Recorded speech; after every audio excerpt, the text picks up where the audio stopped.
Hello guys, welcome back to the channel, and this today's video I'm gonna show you how you can make low voice effect in CapCut.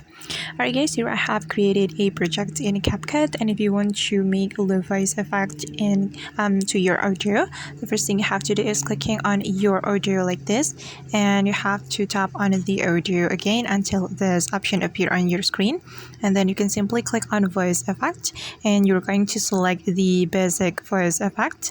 So this is the basic voice effect, and just tap on low, and then you can adjust the pitch and also the timbre. And after you are done adjusting the pitch or the timbre, you can click on this check mark button. And if you want to apply this low voice effect to your video, you can simply do the same step. Just tap on the video, and then you are going to scroll all the way to the right until you find the voice effect. Just keep scrolling. Okay, and this is the voice effect, and you can simply click on low voice effect.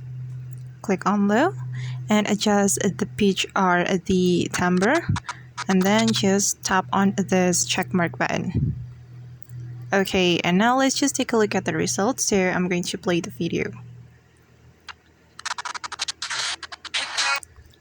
Alright guys, and that's how we can apply a low voice effect in CapCut. I hope this tutorial will be helpful for you. Thank you so much for watching, and see you on the next video.